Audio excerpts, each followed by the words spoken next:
علمنا ونحن صغار تلاميذ وطلاب في مدارسنا بأن مصر في اللغة تصرف في وضع الأنثى، ففي وصف انتمائك لها تقول هي وطني، هي بلدي، وفي وصف شعورك نحوها تلحق هاء التأنيث بالصفة المقصودة بها.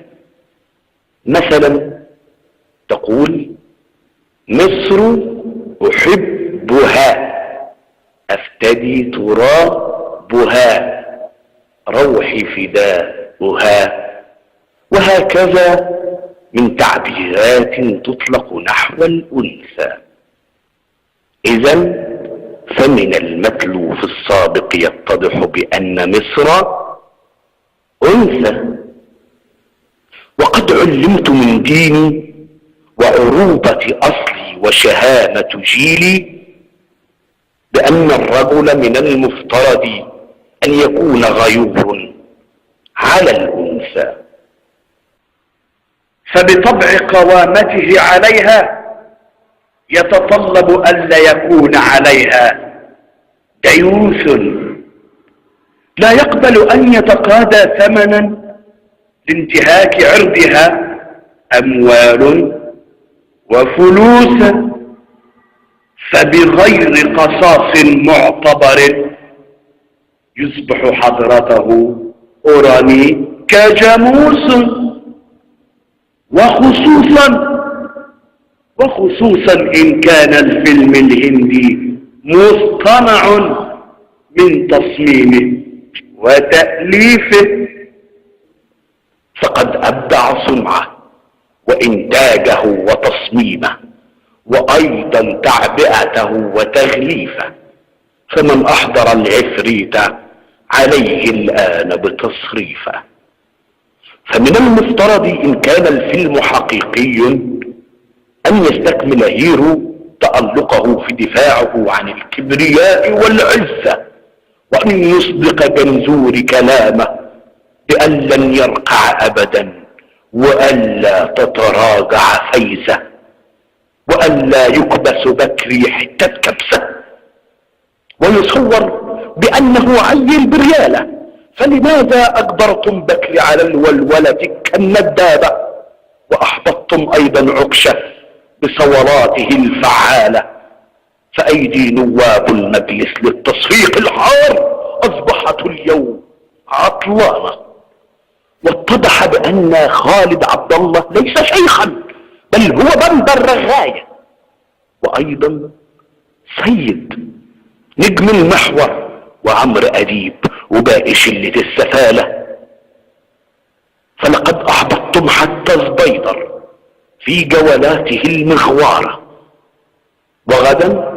وغدا سيقوم كريم وعاصم بإنشاء صفحة أسفين يا أوباما. منكم لله أخجلتوهم، عرتوهم، وما طلعوش رجالة.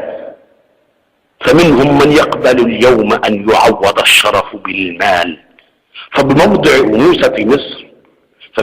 أنوثة مصر وحيث أنه استبدل عرضها بالمال، فأبدا لن يمانع إن سألته عن ليلة تقضيها معك أمه أو زوجته أو أخته أو ابنته، مقابل أن تعطيه 1000 أو 2000 أو مليار. فاليوم علمنا أصولهم حين قالوا تستاهل بلبس عباية كبسين. فاليوم علمنا أنهم كلهم نكسين. فعاش الدين وعاشت ريم، عاش لنفودة وكل أصيل، وأبدا لن نستوحش وأبدا لن نستوحش طريق الحق لقلة السالكين. فعاش العليمي وعاش أبا حامد، وعاش كل قلب مع التحرير نابض. عاش من ناضل وعاش الصامد، عاش مين لسه نفسه طويل. وكم أنت مفيدة أيتها الفترة الانتقالية، بمثابة غربال أنت بالصفوة من الحرمية. فبفضلك علمنا من هو الأصيل ومن الطامع، من المنافق ومن نجمه غدا محروق إن كان اليوم لا يزال ساطع. وفيك سقط القناع عن الكثير، وفيك سقط ويسقط القناع عن الكثير ولا يزال. فهذا شيخ وذاك قس، كلاهما خادم للسلطان، وذاك يريد أن يدفع الفقير ليشبع المشير، حلال بلا. وفيك أيضا عدنا لنستعيد الفوز بأنفسنا الزكية، لنتعلم من شهدائنا وأبطالنا معنى الفداء ومعنى الوطنية.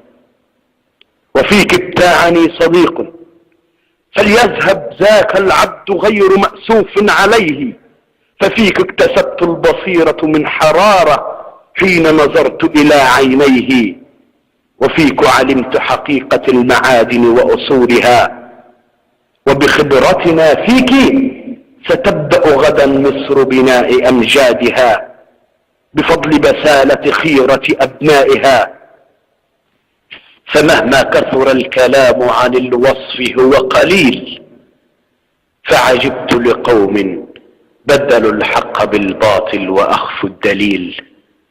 وحين سئلوا عن الإصلاح قالوا حشو عنا والنبي 6 إبريل،